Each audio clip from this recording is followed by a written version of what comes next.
Yego abantu batandukanye bagiye babona inkuru zagiye zandikwa ku bijyanye n'ifungwa ry'imipaka y'u Rwanda ndetse n'igihugu cya Repubulika Iharanira Demokarasi ya Kongo.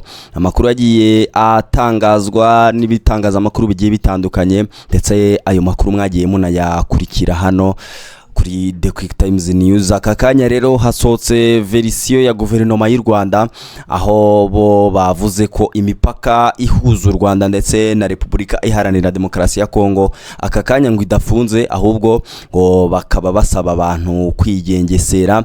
Ni byinshi bikubiye muri izi nkuru, cyane ko no mu gitondo twari twababwiye ko igihugu cya Repubulika Iharanira Demokarasi ya Kongo ngo cyamaze kurakarira u Rwanda ku bijyanye no fungwa imipaka, bakavuga ko u Rwanda ndetse n'abanyarwanda bari muri Repubulika Iharanira Demokarasi ya Kongo aribo ngo bari kwiyanduza abaturage ba Kongo Ebola, ndetse hari byinshi byagiye bitangazwa.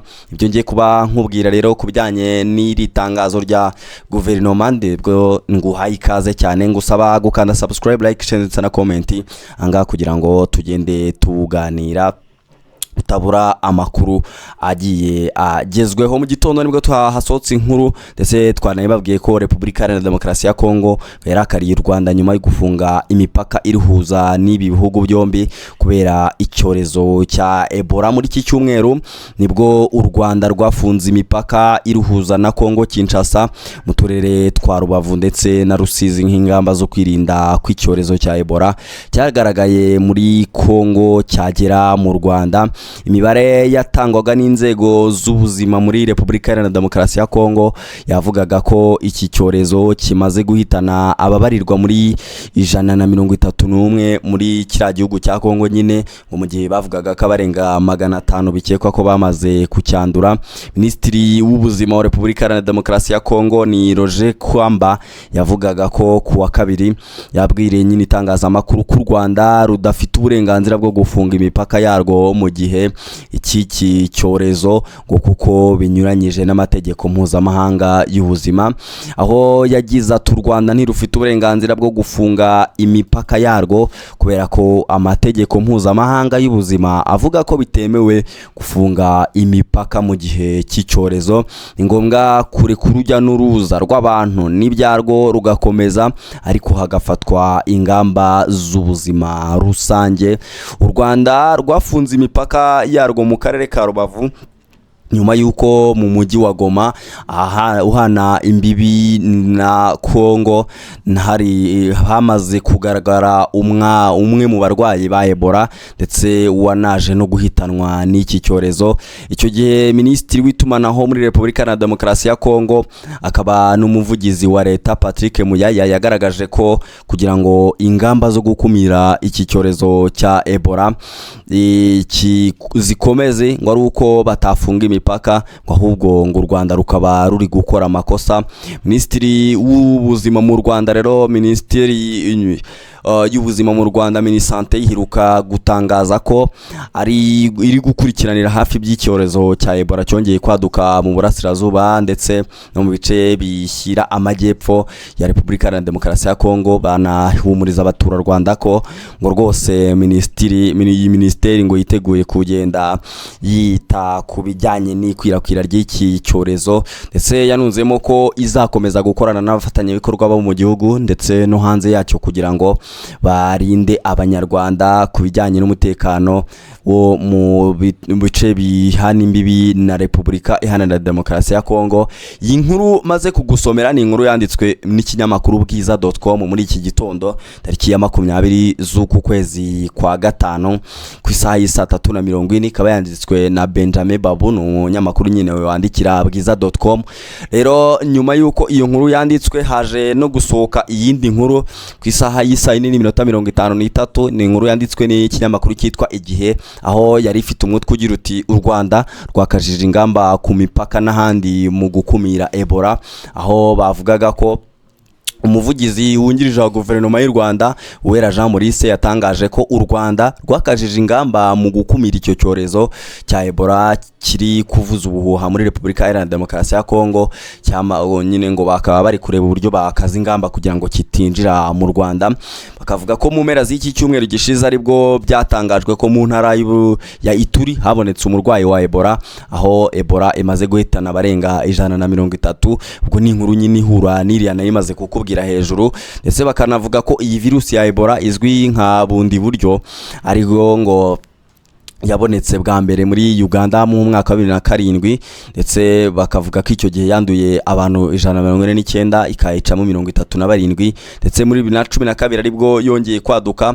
Ubwo rero nyuma y'uko inzego z'ubuzima igoma zitangaje ko hamaze kugaragara umurwayi wa Ebola, u Rwanda narwo rwahise rukaza ingamba zigamije gukumira ko icyo cyorezo cyakwambuka kikagera mu Rwanda. Tariki ya 17 Gicurasi 2026 habaye inama yahuje abayobozi ku rwego rw'intara, RBC, akarere ka Rubavu ndetse n'ibitaro by'abayobozi b'imirenge, ko nyine bari bahuje abayobozi b'imirenge ikora ku mupaka. Ndetse muri iyo nama hafashwemo umwanzuro wo gukaza ingamba ku mipaka yemewe, ndetse guhagarika burundu abaturage banyura mu nzira zitemeye gukora, ndetse no gushishikariza abaturage kugabanya ingendo zitari ngombwa, aho kugira ngo bazagende bandure iyi ndwara. Muri iyo nama kandi hanemejwe gushyiraho ibanga basuzuma ku mipaka yose kugira ngo hatagira uwinjira mu gihugu afite icyo cyorezo. Umuvugizi wungirije wa guverinoma y'u Rwanda Uwera Jean Maurice yabwiye ikinyamakuru Igihe ko mu ngamba zafashwe harimo no gufasha abakora ubucuruzi bwambukiranya imipaka gukorera mu matsinda kugira ngo hirindwe aya makuru ko nyine arindwe yuko iki cyorezo cyasakara. Ibyo ngibyo rero ndabaza kubifunikisha inkuru isohotse mu kanya kashize ku isaha y'isa 7:36. Ni inkuru yanditswe na Denis Nsengiyumva, inkuru yanditswe ku kinyamakuru Bwiza, aho guverinoma y'u Rwanda yatangaje ko imipaka ihuza u Rwanda na Repubulika Iharanira Demokarasi ya Kongo idafunze, bityo abambuka bagomba kwigengesera ndetse bagapimwa kandi bakabazwa kubimenyesha ubuyobozi bitewe n'uko iki gihugu cyagaragayemo icyorezo cya Repubulika Iharanira Demokarasi ya Kongo, nyine cyagaragayemo iki cyorezo cya Ebola giterwa na virusi ya bundi bugyo.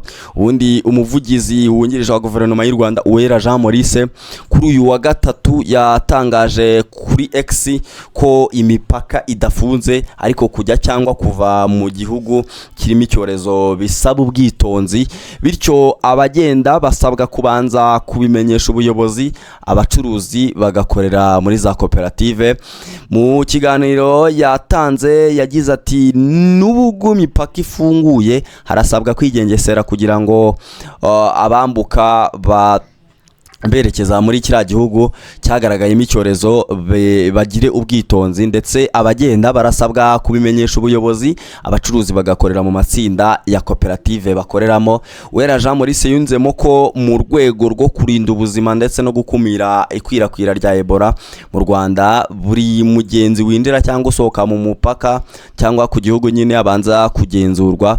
Ku wa 15 Gicurasi nibwo ikigo nyafurika gishinzwe kurwanya no gukumira indwara z'ibyorezo ni Africa CDC cyatangaje ko mu burasirazuba bwa Repubulika Iharanira Demokarasi ya Kongo hongeye kugaragara icyorezo gishya cya Ebola.